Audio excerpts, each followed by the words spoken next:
There was a beginning, when some light lit a word, the sound broke to meaning, like the sea written white upon the shore, indecipherable, or the flight of a gull, wings scribing the sky, making sense of the air.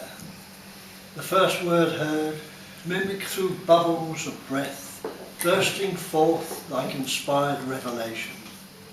So it was ever after, the dumb tongue untied, unravelling the code of a child's wonder.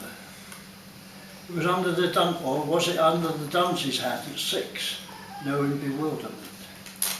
And like all the others, from families unaware, I half listened at school, but played the game as my older brother and I called our fantasy making in our small darkened bed where the light was brightest. On the seashore, wandering purposeless as waves, sunshine singing, wild as wind, or searching for seashells, skulls of salted cemeteries, and on stormy Sundays playing truant from church and hearing the evangelist thunder in the making and breaking of waves, tree climbing to look over horizons.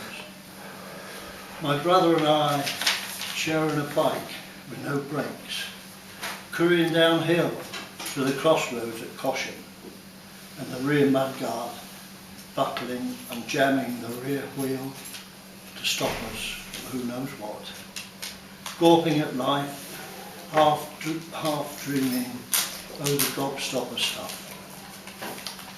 Wake up, Haines, shouted the teacher, spitting on hands for a caning, holding back tears to be brave, stoically accepting the ways of the world.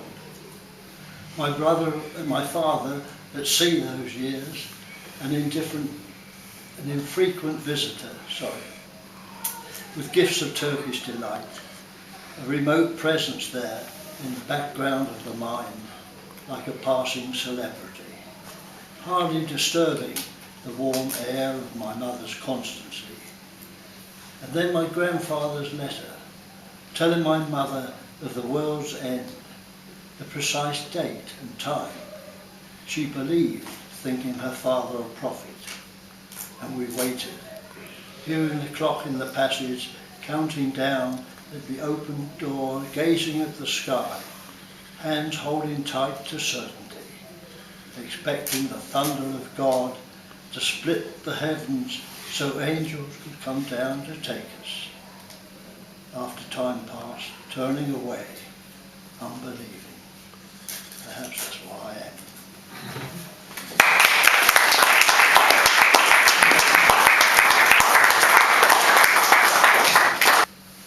The door bangs in the southern wind, the trees in the garden shiver, and the colour of flowers dissolves in the solution of late evening.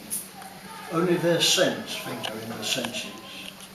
I breathe cool air and watch lights from dust-shrunk, timid houses stare no dreams out of darkness.